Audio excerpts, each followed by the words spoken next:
Hi all, welcome back to Cracking the Fang interviews. Today I'm going to be talking about Leetcode number 91, which is decode ways. This is again a recursion or dynamic programming problem that is very popular in interviews. It's been lately asked at Google, Amazon, Microsoft, Salesforce, and I've also seen it being asked at Facebook. So let's dive right in and try to understand the problem first of all. So, and here I have a snippet from Leetcode.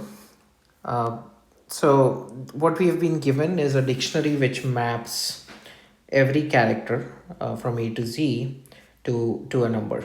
So for starting from 1 to 26. So for example, a character here, and I'm just gonna call it a variable X, could map to some value 10, and where X is a character.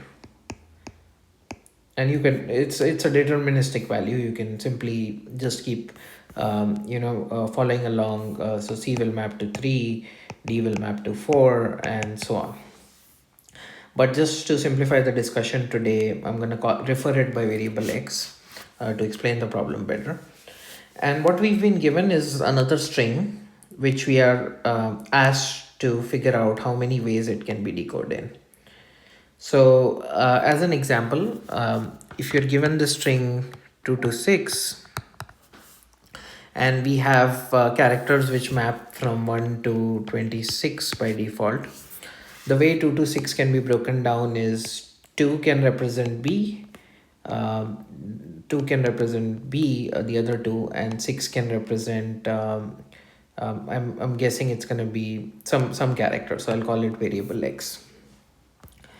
And the other way this can be broken down is 22, which would be, I'm going to call it variable Y, again, where Y is some character which you can figure out. But this is a valid way to decode, just to emphasize on that. So 22 and 6. And 6 would be again X, right? Since we are assuming 6 is mapped to character X. So there are two ways, way 1 and way 2, to break down 2 to 6. And what we've been asked to do is figure out number of ways in which we can decode it. And I mentioned this in my previous video about the climbing stairs problem. Whenever you are asked number of ways, it should prompt you to think about breaking down the problem into individual sub-problems. So here, breaking it this way is sub-problem number 1, breaking it this way is sub-problem number 2. And these algorithms are typically recursion. And you can later optimize these, the runtime of recursive algorithm, which is usually exponential, with dynamic programming by saving solutions and convert this into polynomial time.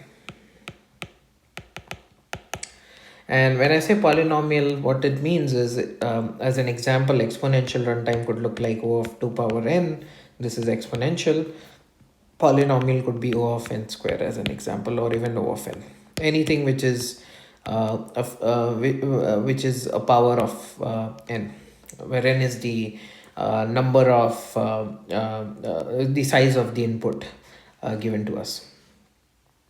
All right, I hope the idea is clear what the problem is asking us to do. We have been given a map, we've been given a string, we are asked to find the number of ways we can decode it. So I'm going to emphasize on the concept and try to break this down, the problem down into sub-problems, as I said. And if you haven't already, I recommend you check out the climbing stairs video before we go any further. Link is in the description.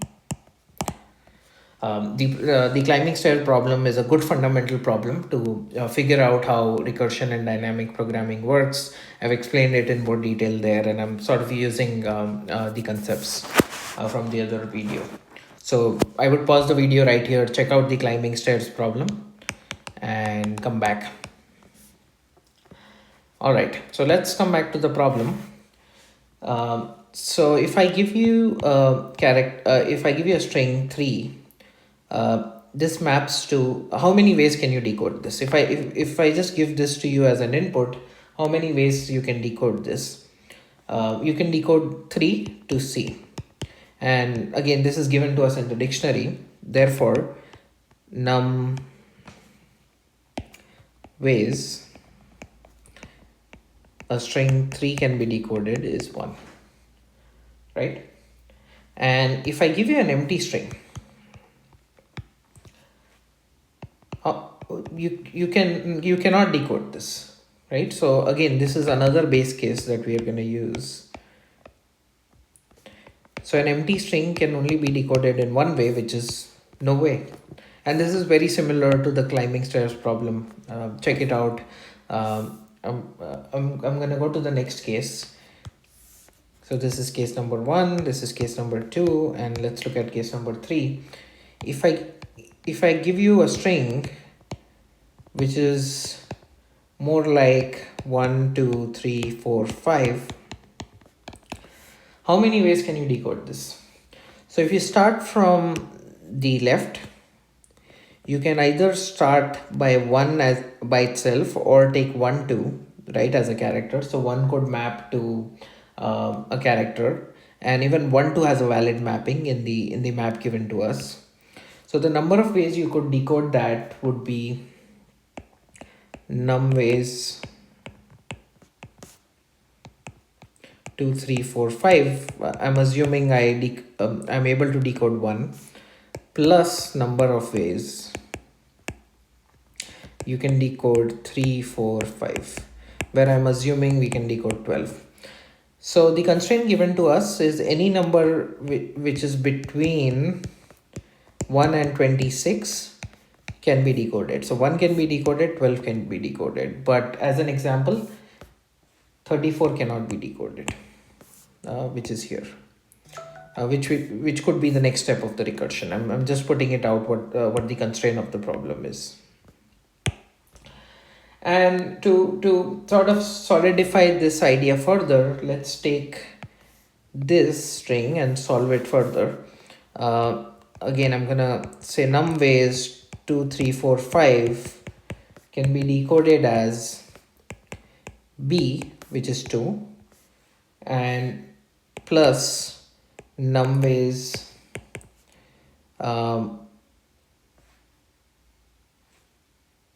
3, 4, 5,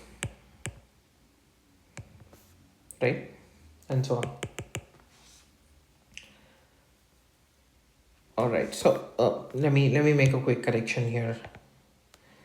I'm making up a new example just to add clarity. So if the number is 2745, the way you would decode that is b plus 7345.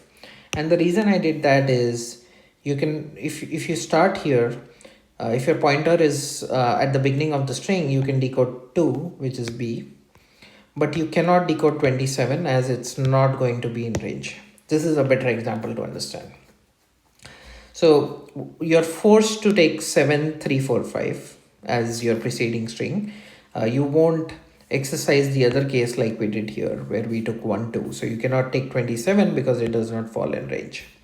So that's the important concept I want you to understand. Similarly, if you break this down further, you'd have to break this as 7 plus 3, 4, 5.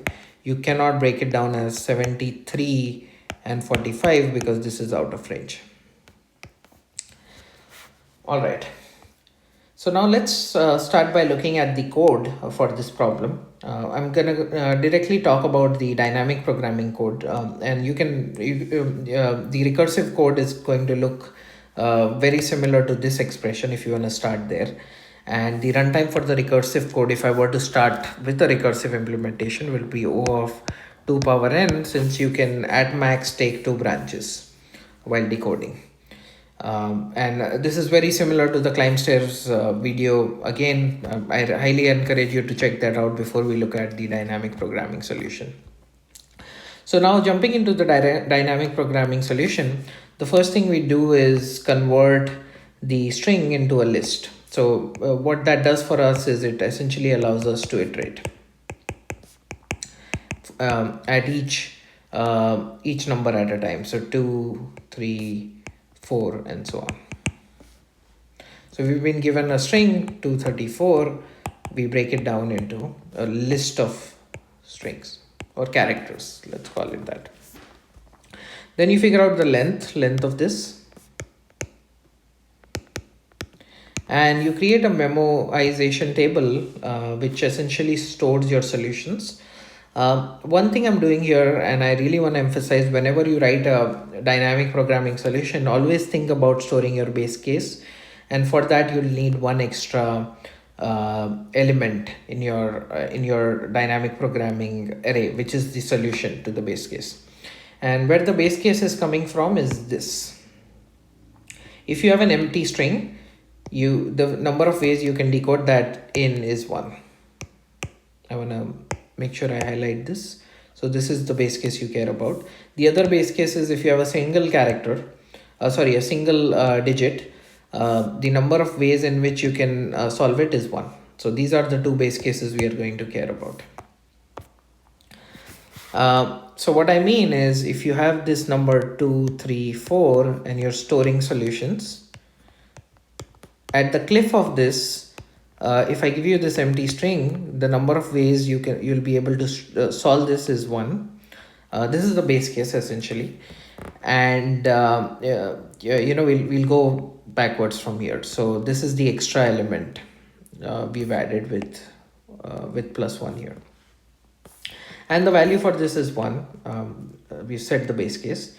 What we do is we discussed there's another base case where you're just given one character, one number to play with, which is 4 in this case. You can if anytime you're given one number, there's only one way to decode it. So you set this here as well, and what you do is you iterate from here.